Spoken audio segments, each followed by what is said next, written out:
Two people, same city, sitting next to each other. They open the same app at the same time.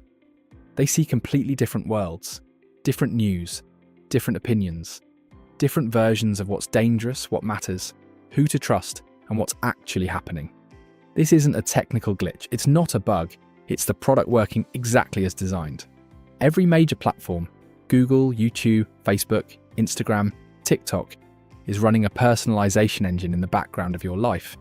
It has been for years, and the version of reality it has constructed for you is so tailored, so seamlessly fitted, that most people never notice it exists, until they sit down to have a conversation with someone who lives in a different version.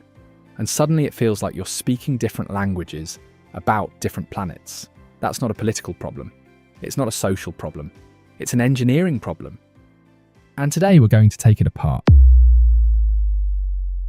In 2011, internet activist Eli Pariser coined the term filter bubble. His observation was unsettling in its simplicity. The internet was supposed to do the opposite of this. It was supposed to expose us to more perspectives, more voices, more of the world than any single person could access before. Instead, the algorithms were quietly building walls. He noticed it first on Facebook. His conservative friends were disappearing from his feed. Not because they'd unfriended him, because the algorithm had learned he didn't engage with their posts as much. So it stopped showing them. No notification, no opt-out, just gone. He didn't choose that. It was decided for him. Now multiply that by 3 billion users across a dozen platforms, each running its own personalization engine, each optimizing for engagement, and you start to see what we've actually built. Every click is a data point. Every scroll pause is a signal. Every share tells the algorithm something about your emotional state, your existing beliefs, your identity. The algorithm builds a model. This user, at this moment, responds to content with this specific emotional profile. YouTube's recommendation engine, the system that drives 70% of all watch time on the platform, was designed around a single optimization target, is that the content that consistently drives the most watch time is emotionally activating. Outrage, fear, tribal conflict. Not because people are irrational, because those emotions are neurologically sticky. Researchers at MIT and the Oxford Internet Institute have documented what they call the radicalization pipeline, a process where the recommendation algorithm, optimizing purely for engagement with no awareness of content, walks users from mainstream content into increasingly extreme ideological territory, not because anyone programmed it to do that, because the math works out that way. Moderate content drives moderate engagement. Extreme content drives extreme engagement. The algorithm rewards what works. The content itself is irrelevant to the machine. It doesn't know what the video says. It only knows what keeps people watching. And over months and years of personalization, that mechanical optimization can take a person from curious to convinced. Convinced of things they never would have believed in a balanced information environment. And they believe those things deeply because they've seen thousands of hours of evidence. The bubble is airtight, internally consistent, perfectly self-reinforcing. That's not radicalization as a side effect. That's the algorithm doing exactly its job. The filter bubble is uniquely difficult to detect because it doesn't feel like a bubble. It feels like reality. When everyone you interact with online agrees with you, when every article confirms your existing beliefs, when every expert your feed surfaces supports your position, nothing triggers an alarm. It just feels like you're right, like the facts are on your side. The only moment the bubble becomes visible is when you step outside it, when you sit down with someone whose algorithm built a completely different world, and you realize you're not disagreeing on conclusions, you're disagreeing on basic facts, on what happened, on who's responsible.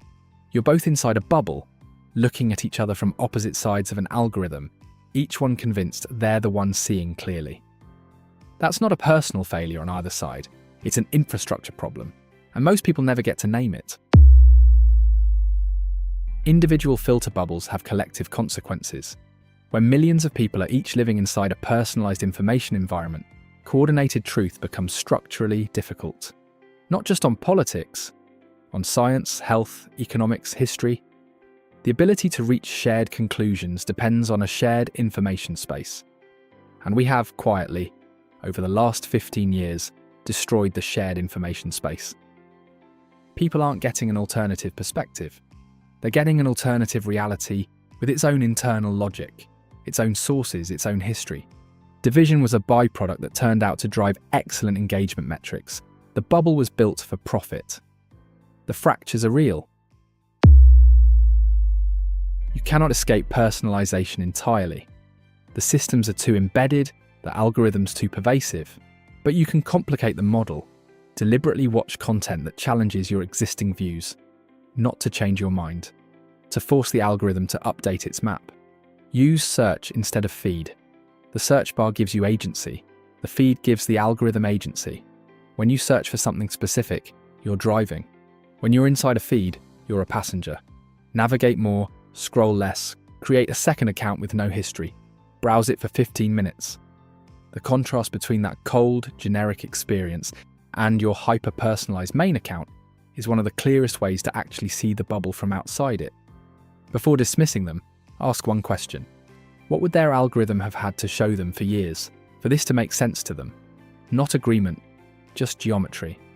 Understanding the shape of someone else's bubble before deciding they're irrational. Two people, same city, same app, different realities. That's not a coincidence.